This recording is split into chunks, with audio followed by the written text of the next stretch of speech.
Hello friends, welcome to couch academy. और आज की इस क्लास में हम लोग सीखेंगे कि इंडिपेंडेंट इवेंट्स क्या होते हैं और बेस थ्योरम क्या होता है। ठीक है ना। और बेस थ्योरम पे बेस्ड एक दो हम लोग प्रॉब्लम सॉल्व करेंगे।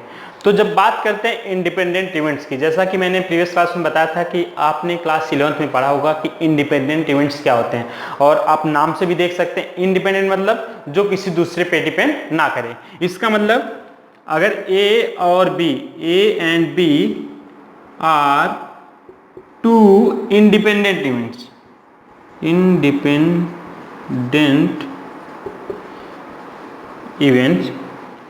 ठीक है। अगर ए और बी दो इंडिपेंडेंट इवेंट्स हैं तो ए का अकरेंस जो होगा वो बी के अकरेंस पे कोई फर्क नहीं डालेगा, यानी ए का जो आउटकम आएगा बी के आउटकम से कोई भी फर्क नहीं पड़ने वाला है। ठीक है ना। इसका मतलब अगर मैं कंडीशनल प्रोबेबिलिटी निकालूं, conditional probability of A with respect to B हमेशा क्या होगा, पी ए होगा, क्योंकि मैंने बताया कि जब ए का होना ना होना बी पे डिपेंड नहीं करता है। तो अगर मैं कंडीशनल प्रोबेबिलिटी की बात करूं तो देखो ए की प्रोबेबिलिटी जब भी हो रहा है तो ए पे तो कोई फर्क डालेगा नहीं।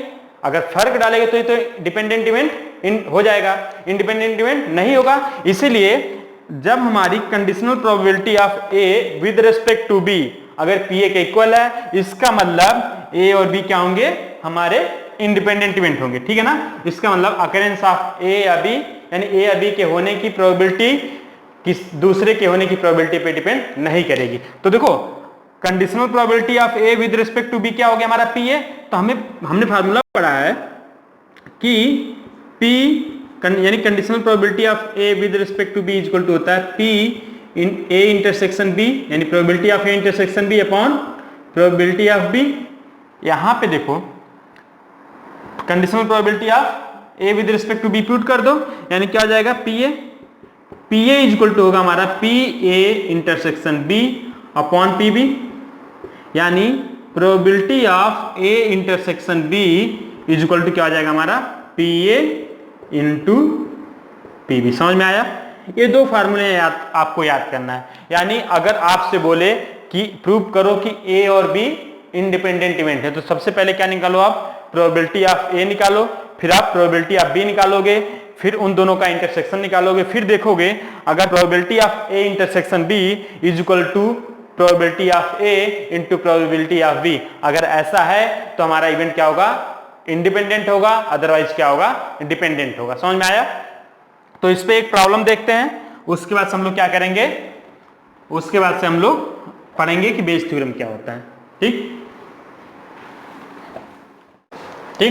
तो एग्जांपल जब देखते हैं तो मान लो कि एक डाइस है जिसको हम क्या करते हैं, दो बार रोल करते हैं, फिर उसमें एक इवेंट है, ए क्या है हमारा, even number on first throw, यानी एक डाइस को दो बार थ्रो किया गया है जिसमें ए क्या एक इवेंट है even number on first throw और बी एक इवेंट है even number on second throw. आपको ये चेक करना है कि वेदर ए और बी डिपेंडेंट है कि इंडिपेंडेंट है, यानी A and B are dependent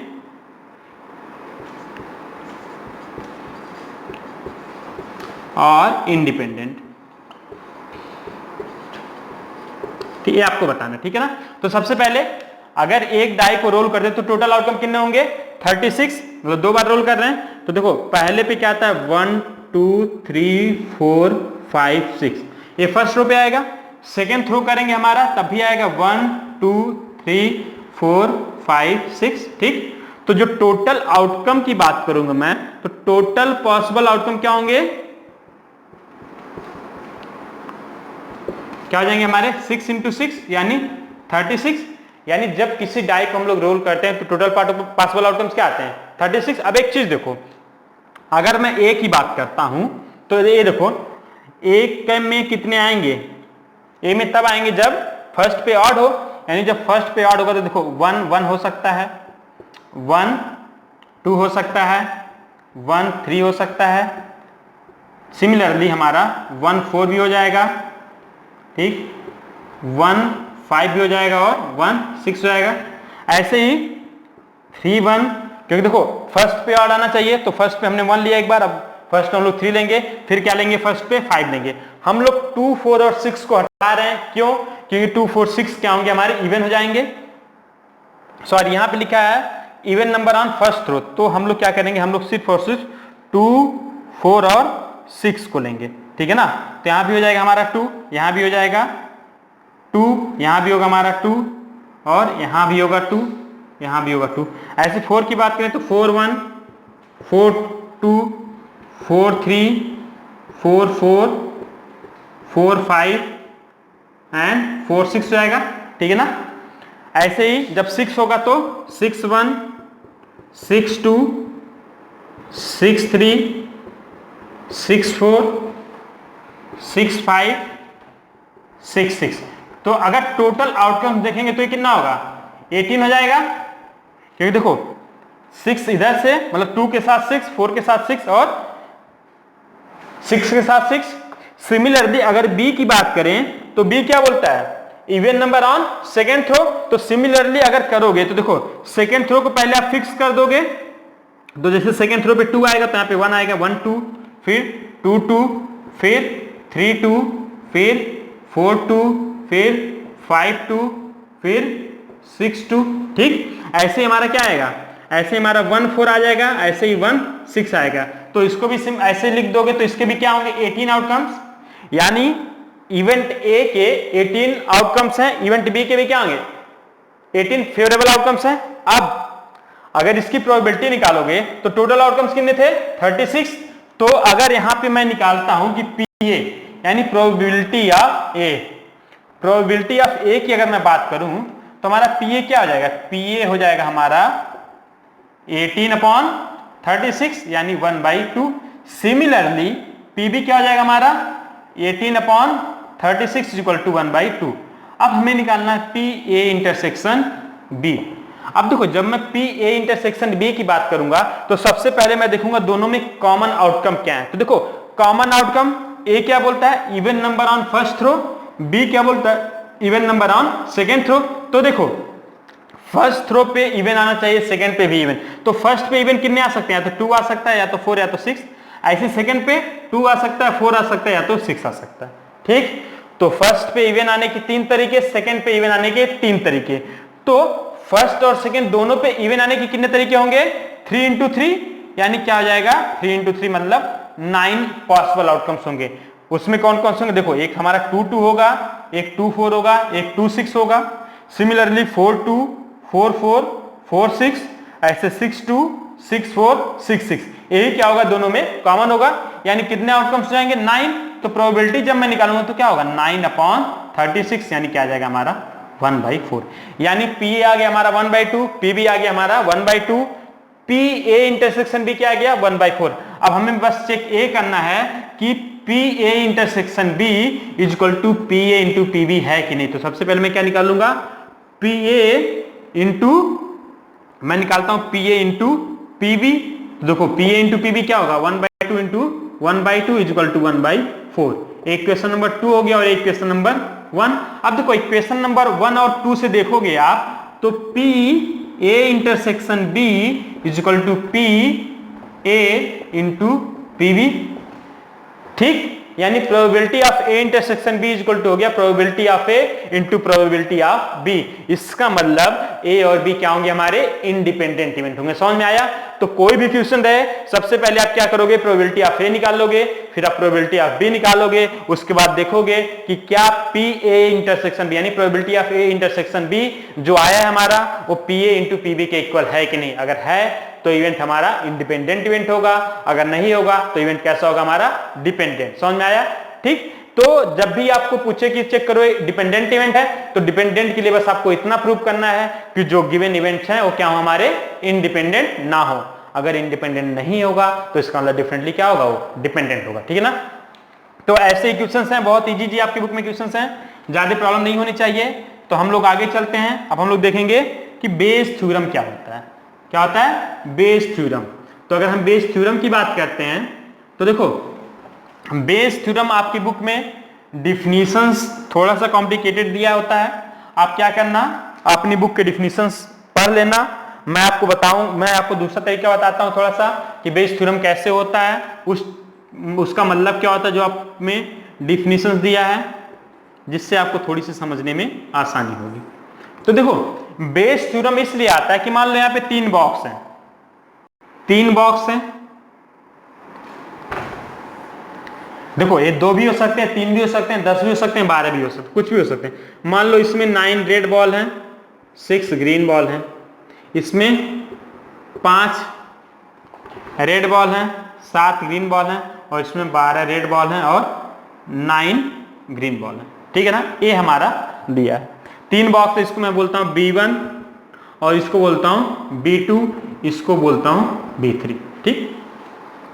तो देखो मैंने मान लो एक बॉल निकाला, तीनों में से किसी एक बॉक्स से एक बॉल निकाला और वो क्या आया, ग्रीन आया, यानी 1 ball is drawn out and it become, मतलब पता क्या चलता है, इट इज ग्रीन, और वो ग्रीन है। यानी हमने तीनों में से किसी एक बॉक्स से एक बॉल निकाला और वो क्या आया, ग्रीन आया। तो प्रोबेबिलिटी फाइंड आउट करो, फाइंड द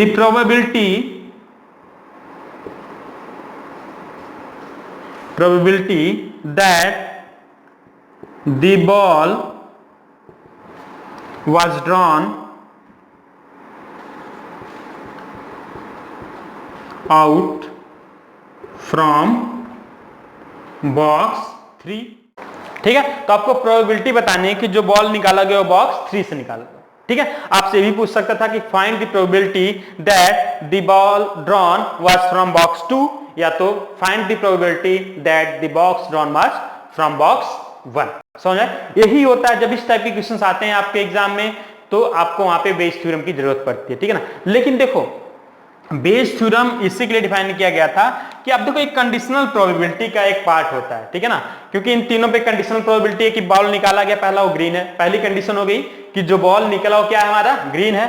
अब दूसरी चीज आपको प्रोबेबिलिटी निकालनी है कि जो बॉल निकला वो बॉक्स 3 से था। तो बहुत ज्यादा सिंपल होता है, इसका तरीका सिर्फ ये होता है कि सबसे पहले आप इसमें निकाल लो P1G, यानी बॉक्स 1 से ग्रीन निकलने की प्रोबेबिलिटी, फिर क्या निकालो आप P2G, यानी बॉक्स 2 से ग्रीन निकलने की प्रोबेबिलिटी, फिर आप क्या निकालो P3G, यानी बॉक्स 3 से ग्रीन बॉल निकलने की प्रोबेबिलिटी। फिर क्या करो, जो आपकी रिक्वायर्ड प्रोबेबिलिटी हो, यानी PE का मतलब क्या है, probability that the ball drawn was from box 3, ठीक है ना। PE जो होगा that the probability that the ball drawn was from box 3 equal to हमारा हो जाता है P1G plus P2G plus P3G, और न्यूमरेटर में हो जाएगा हमारा P3G। समझ में आया? यानी आपको क्या करना है, पहले तीनों बॉक्स से ग्रीन बॉल निकालने की इंडिविजुअल प्रोबेबिलिटी फाइंड आउट कर लो। जो मैंने निकाला P1G, P2G और P3G हो गया। फिर क्या किया, जो रिक्वायर्ड प्रोबेबिलिटी होती है वो क्या होती है, इन तीनों प्रोबेबिलिटी को सम करके उसको डिनोमिनेटर में लिख दो, और जिस बॉक्स से निकालने की प्रोबेबिलिटी आपसे पूछा गया है, जैसे यहां पे पूछा गया था कि probability that the ball drawn was from box 3, तो हमने क्या किया, बॉक्स 3 से जो प्रोबेबिलिटी आया था उसको क्या किया, न्यूमरेटर में रख दिया, ठीक है ना। यही चीज क्या होता है, यही जो सॉल्व करने का मेथड है, इसी को हम लोग बोलते हैं बेस थ्योरम। समझ में आया? तो बेस थ्योरम का यूज तब हम लोग करते हैं जब कुछ डिफरेंट कंडीशनल प्रोबेबिलिटी दी गई होती है, कि जैसे यहाँ पे 3 बॉक्सेस दिए गए थे और तीनों बॉक्स से, मतलब तीनों में से किसी बॉक्स से एक बॉल निकाला गया था, और जो बॉल निकला था वो क्या था हमारा, ग्रीन था। एक कंडीशन थी कि जो बॉल निकाला गया वो ग्रीन है। फिर आपको प्रोबेबिलिटी बताना है कि बताओ वह जो बॉल निकाला गया था वह तीनों में से किसी एक स्पेसिफिक बॉक्स से निकाला गया, और यहाँ पे वो स्पेसिफिक बॉक्स कौन था, B3 था, यानी बॉक्स 3 था। तो हमें जो रिक्वायर्ड प्रोबेबिलिटी थी वो क्या किया कि तीनों बॉक्स से अलग अलग पहले प्रोबेबिलिटी निकाल लूंगा, फिर क्या करूंगा, तीनों प्रोबेबिलिटी का सम को मैं डिनोमिनेटर में लिख दूंगा, और जिस बॉक्स से हमसे प्रोबेबिलिटी के बारे में पूछा गया था उसको क्या करूंगा, न्यूमरेटर में लिख दूंगा। समझ में आएगा? जैसे कि इस क्वेश्चन का आंसर क्या होगा, क्वेश्चन ये है कि there are 3 boxes, box 1, box 2 and box 3। Box 1 contain 9 red and 6 green ball, box 2 contains 5 red and 7 green ball, box 3 contains 12 red and 9 green ball. फिर बोलता है a ball was drawn randomly and it is found to be green. A ball was drawn randomly and it is found to be green. Find the probability that the ball drawn was from box 3. तो हम सबसे पहले क्या करेंगे, box 1 से green box निकालने की probability वो आपको आता है कैलकुलेट करना। वो क्या होगा हमारा 6/9, इसको सिंप्लीफाई करोगे तो 2/3 आ जाएगा। सिमिलरली बॉक्स 2 से ग्रीन बॉल निकालने की प्रोबेबिलिटी क्या होगा 7/5 और बॉक्स 3 से ग्रीन बॉल निकालने की प्रोबेबिलिटी क्या होगा हमारा 9 मैंने पूरा गड़बड़ कर दिया है, क्योंकि डिनोमिनेटर में हमेशा क्या लिखोगे टोटल नंबर ऑफ बॉल्स। तो यहां पे टोटल नंबर ऑफ बॉल्स क्या है 15 है और यहां पे 12 है और यहां पे क्या है 21। तो यहां पे हमारा होगा 6/15 और यहां पे होगा हमारा 7/12 और यहां पे होगा हमारा 9/21। समझ में आया? क्योंकि देखो जब ग्रीन बॉल निकालने की प्रोबेबिलिटी देखोगे तो ग्रीन बॉल को न्यूमरेटर में रखोगे और डिनोमिनेटर में हमेशा क्या आता है टोटल, यानी favourable upon total possible outcome. तो फेवरेबल 6 है और टोटल क्या है 15। यहाँ पे फेवरेबल क्या है 7 और टोटल क्या है 12। यहाँ पे फेवरेबल क्या है 9 और टोटल है 21। ये हमारा आ गया P1, P2 और P3। फिर मैंने बताया जो रिक्वायर्ड प्रोबेबिलिटी होती है वह क्या होती है, वह ये होती है कि PE इज इक्वल टू, जहां पे मैंने फार्मूला लिखा है PE इज इक्वल टू हो जाता है हमारा, जिससे निकालना है यानी P3 से प्रोबेबिलिटी निकालना है तो P3 को ऊपर लिख दो, यानी P3G upon P1G plus P2G plus P3G। ठीक, इज इक्वल टू क्या हो जाएगा हमारा P3G क्या है हमारा 9/21 लिख दो अपॉन यहां पे क्या लिखा है 6/15 प्लस 7/12 प्लस 9/21। सिंप्लीफाई कर दो आपका आंसर आएगा। सिंप्लीफाई करने मतलब इनका एलसीएम देख लो, ये लिखा है 3 × 5, 3 × 4, 3 × 7, 3 सब में कॉमन है तो ये हो जाएगा 3 × 5 × 4 × 7 एलसीएम हो जाएगा। ठीक, यहां पे 3 × 5 था, 4 7 28 × 6 हो जाएगा ये, प्लस यहां पे 3 × 4 है तो 35 × 7 हो जाएगा, प्लस ये 7 × 3 है तो 5 × 4 हो जाएगा इंटू 9, यानी 5 × 4 × 9 और यहाँ पे क्या आ जाएगा 9/21। देखो 21 7 और 3 से कट जाएगा, 5 4 जा 20 ऊपर चला जाएगा, यानी क्या हो जाएगा हमारा हो जाएगा 9 × 5 × 4 अपॉन, इसको सिंप्लीफाई करो 28 6 जा 6 8 जा 48 और 6 2 जा 12, 12 प्लस 4 16 प्लस 37 7 जा 37 7 जा करोगे तो 259 आ जाएगा। कैलकुलेट कर लो 7 7 जा 49 और 7 3 जा 21 प्लस 4 25। ऐसे ही इसको मल्टीप्लाई करोगे तो आपका आ जाएगा 180, यानी न्यूमरेटर में आ गया आपका 180 अपॉन इन तीनों को ऐड कर लो आपका आंसर आ गया। ऐड करो 16 + 25 41 + 18 59 और 98 यानी 607 आ जाएगा आपका। तो ये आपका क्या हो जाएगा रिक्वायर्ड प्रोबेबिलिटी, यानी प्रोबेबिलिटी कि जो बॉल निकाला गया वो बॉक्स 3 से निकाला गया उसकी प्रोबेबिलिटी आ गई 180/607। अगर यही चीज बोलता find the probability that the ball drawn was from box 2 तो यहाँ पे तो 602 आता ही और यहाँ पे न्यूमरेटर में क्या आ जाता 259, यानी हमारा आंसर हो जाता 259/607। अगर बॉक्स 1 से पूछता तो वही हो जाता 168/607। समझ में आ गया? यही था हमारा बेस थ्योरम। यानी पहले क्या करना होगा, हमें जिन जिन बॉक्स से दिया होगा या जिन जिन क्लास से जिस चीज के बारे में पूछा होगा सबकी इंडिविजुअल प्रोबेबिलिटी निकाल लेंगे। उसके बाद से जो फेवरेबल है उसको हम क्या करेंगे न्यूमरेटर में लिख देंगे, हमारा आंसर आ जाएगा। जैसे आपकी बुक से मैं एक एग्जांपल लेता हूं, जैसे आपकी बुक में दिया है, बुक का कौन सा क्वेश्चन लें, कोई अच्छा सा क्वेश्चन लेते हैं जिसमें बच्चों को थोड़ी सी प्रॉब्लम होती है। जैसे पहले कीजी लेते हैं जिसमें एग्जांपल नंबर 16 उसमें दिया है bag 1 contain 3 red and 4 black ball, यानी 2 बैग हैं जिसमें से बैग 1 में क्या है हमारे पास 3 रेड है। एग्जाम्पल नंबर 16 है, एनसीईआरटी का एग्जाम्पल नंबर 16। हाँ, बैग 1 बोलता है 3 रेड एंड 4 ब्लैक, ठीक है। while another bag 2 contains 5 red and 6 black, 5 red and 6 black। ये हमारा B2 है और ये B1 है। One ball is drawn at random from one of the bags and it is found to be red, यानी एक बॉल निकाला गया और वो क्या मिला, हमें रेड मिल गया। तो आपको बताना है find the probability that it was drawn from bag 2, यानी बैग 2 के यानी P2R की प्रोबेबिलिटी क्या होगी, हमसे पूछा है।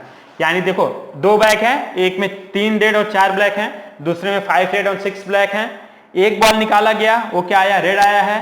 तो आपको ये बताना है कि probability that this ball was drawn from bag 2। तो देखो सिंपल, मैंने बताया था पहले P1R निकाल लो, यानी बॉक्स 1 से रेड निकालने की प्रोबेबिलिटी क्या होगी हमारी 3/3 + 4 यानी 7 हो जाएगी। ऐसे बॉक्स 2 से यानी P2R निकाल लो, ये क्या हो जाएगा हमारा, रेड कितना है 5 यानी 5/11 हो जाएगा। फिर मैंने बताया था जो रिक्वायर्ड प्रोबेबिलिटी होती है ये क्या होती है, पहले दोनों प्रोबेबिलिटी को डिनोमिनेटर में ऐड कर लो, यानी P1R प्लस P2R। और चूंकि बॉक्स 2 से प्रोबेबिलिटी पूछा है इसलिए क्या करोगे, P2R को न्यूमरेटर में लिख दोगे, यानी आपका आंसर आ जाएगा 5/11/3/7 प्लस 5/11। 5/11 तो एज इट इज रह जाएगा। फिर यहाँ पे एलसीएम ले लो, 11 3 जा 33 प्लस 35/7 इंटू 11 से देखो 11 कट जाएगा, 7 ऊपर चला जाएगा, यानी हमारा आ जाएगा 35/33 प्लस 35 क्या होगा 68। यही हमारा आंसर हो जाएगा।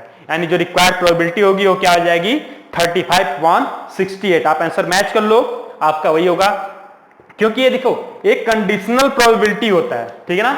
और इसका आप बुक का मेथड सॉल्व करो चाहे ऐसे सॉल्व करो, दोनों का क्या होगा आंसर सेम आएगा और दोनों पे मार्क्स पूरे मिलेंगे। समझ में आया, फार्मूला आपको यही लिखना होगा। ये क्या होगा, probability that ball drawn was red from box 1, probability that ball drawn was red from box 2, उसके बाद से the required probability that the ball drawn was from box 2 क्या हो जाएगा हमारा P2R/P1R प्लस P2R। सिंप्लीफाई करोगे आपका आंसर आ जाएगा, ठीक है ना। एक एक्सरसाइज के क्वेश्चन ले लेते हैं हम लोग, उसके बाद से आज की क्लास हम लोग क्या करेंगे, ओवर करेंगे।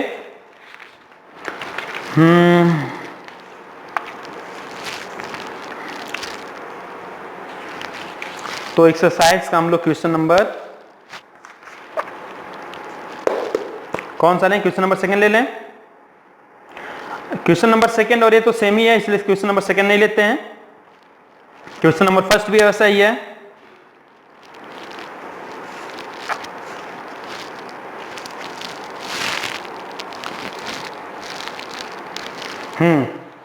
तो हम लोग क्या करते हैं, हम लोग सॉल्व करते हैं क्वेश्चन नंबर 3 सॉल्व करते हैं। क्वेश्चन नंबर 3 देखते हैं, यानी हम लोग क्या करेंगे, क्वेश्चन सॉल्व करेंगे क्वेश्चन नंबर 3। तो देखो क्वेश्चन नंबर जब 3 की बात करते हैं, आपका एक्सरसाइज कौन सा है, देखो एक्सरसाइज 13.3 का क्वेश्चन नंबर 3, 13.3 का क्वेश्चन नंबर 3। क्वेश्चन में पढ़ता हूं, लिखा है of the students in a college it is known that 60% decides in hostel and 40% are day scholars. यानी एक कॉलेज है जिसमें 60% क्या है, हॉस्टलर हैं और 40% क्या है, डे स्कॉलर हैं, ठीक। फिर बोलता है previous year results report that 30% of all the students who reside in the hostel attain A grade and 20% of the day scholars attain A grade। यानी ये जो डे स्कॉलर हैं इसके 30% को क्या मिलता है, A ग्रेड मिलता है, और जो डे स्कॉलर हैं इनके 20% स्टूडेंट्स को कौन सा ग्रेड मिलता है, A ग्रेड मिलता है, ठीक। फिर बोलता है at the end of the year one student is chosen at random from the college and he has a grade। यानी वो मतलब जब एनुअल एग्जाम हो जाता है तो उसमें एक रैंडम स्टूडेंट सेलेक्ट किया गया और उसके पास ग्रेड कौन सा मिला, ग्रेड ए मिलता है उसको, ठीक है ना। What is the probability that the student is a hosteller, यानी देखो सिंपल है, हमसे क्या पूछा है कि ये कॉलेज है जिसमें 60% स्टूडेंट्स क्या है, हॉस्टलर हैं, और 40% क्या है, डे स्कॉलर। जो हॉस्टलर है उसमें 30% क्या है, ए ग्रेड पाते हैं, और जो डे स्कॉलर उसमें 20% क्या पाते हैं, ए ग्रेड पाते हैं। अब क्या हुआ, एक रैंडम स्टूडेंट को मैंने सिलेक्ट किया तो उसका ग्रेड क्या निकला, ए ग्रेड। अब आपको प्रोबेबिलिटी बतानी है कि ये जो ए ग्रेड था वो क्या था, हॉस्टलर था, यानी जो स्टूडेंट सिलेक्ट किया गया वो हॉस्टलर था। बहुत ज्यादा सिंपल है, देखो यहां पे ये हमारा 60% टोटल बच्चा है, इसमें से 30% क्या है, 30% क्या है, ए ग्रेड का है। ऐसे जो दूसरा 40% बच्चा है यानी डे एस, ये हॉस्टलर है और ये डे स्कॉलर है। इस 40% का 20% क्या हमारा ए ग्रेड वाला है। तो देखो इसमें अगर मैं ग्रेड ए वाला बच्चा सिलेक्ट करूं तो उसकी प्रोबेबिलिटी क्या होगी, यानी P1A, यानी ग्रेड ए की प्रोबेबिलिटी क्या है, देखो 60% में 30 है, तो देखो 60 अगर ओवरऑल देखो तो 60 क्या होता है, 60/100 इंटू क्या हो जाएगा, 30/100, ये प्रोबेबिलिटी हो जाएगी, यानी 0.6 इंटू 0.3 मल्टीप्लाई कर दो 0.18 आ जाएगा। यानी जो हॉस्टलर है उसमें से अगर एक बच्चा मैं सिलेक्ट करूं उसके ग्रेड ए पाने की प्रोबेबिलिटी क्या होगी, 0.18। सिमिलरली अगर मैं P2A निकालूं, यानी जो डे स्कॉलर है उसमें ग्रेड ए पाने की प्रोबेबिलिटी अगर निकालूं तो क्या हो जाएगा, 40/100 इंटू 20/100, यानी 0.4 इंटू 0.2 मल्टीप्लाई कर दो तो 0.08 आ जाएगा। यानी हमारा P1A क्या आ गया, 0.18, P2A क्या आ गया, 0.08। अब मैंने बताया था आपको जो रिक्वायर्ड प्रोबेबिलिटी होती है, रिक्वायर्ड प्रोबेबिलिटी क्या होती है, PE हमेशा होती है P1A प्लस P2A। और मैं किससे पूछा था, जो बच्चा निकला उसके हॉस्टलर होने की प्रोबेबिलिटी यानी P1A, तो हम क्या करेंगे, P1A को न्यूमरेटर में लिखेंगे। अब वैल्यूज पुट कर दो, P1A की वैल्यू क्या है, 0.08, यानी 0.18 अपॉन 0.18 प्लस 0.08, सबका डेसिमल हटा दो, क्या हो जाएगा, 18/18 प्लस 8, यानी 18/26। सिंप्लीफाई और करोगे तो हमारा आंसर आ जाएगा 9/13, जो कि क्या होगा, हमारा करेक्ट आंसर होगा। यानी उस बच्चे के हॉस्टलर होने की प्रोबेबिलिटी क्या है, 9/13। तो अगेन मैंने क्या किया, 60% हमारे इस हॉस्टलर थे और उसके 30% को ए ग्रेड मिला था, तो मैंने क्या निकाला कि अगर कोई हॉस्टलर है तो उसके ए ग्रेड पाने की प्रोबेबिलिटी क्या है, 0.18। फिर डे स्कॉलर के लिए हमने वही चीज किया तो 0.08 आया, और हमसे पूछा गया था कि जो बच्चा ग्रेड एक सिलेक्ट किया गया है उसके हॉस्टलर होने की प्रोबेबिलिटी यानी P1A, तो मैंने क्या किया, P1A के न्यूमरेटर में रख दिया और बाकी दोनों को क्या किया, डिनोमिनेटर में रख दिया, सिंप्लीफाई किया, हमारा आंसर आ गया 9/13, ठीक है ना। तो इस तरीके से हमने आज इंडिपेंडेंट इवेंट और बेस थ्योरम के बारे में जाना। बेस थ्योरम बहुत आसान है, आप लोग एक बार एग्जांपल्स को सॉल्व करना, फिर एक्सरसाइज पे जाना। अगर कुछ दिक्कत आएगी तो आप कमेंट करके हमें बता सकते हैं, हम कोशिश करेंगे नेक्स्ट वीडियो में वो आपकी प्रॉब्लम्स को सॉल्व कर दें, और आप यही मेथड यूज कीजिएगा, आपको कोई प्रॉब्लम नहीं आएगी। ठीक, चलो ठीक है, तब तक के लिए बाय बाय, टेक केयर। और अगर आपने चैनल को सब्सक्राइब नहीं किया है तो प्लीज चैनल को सब्सक्राइब करें, और अगर आपको वीडियो पसंद आया हो तो अपने दोस्तों में जरूर शेयर करें। Thank you so much.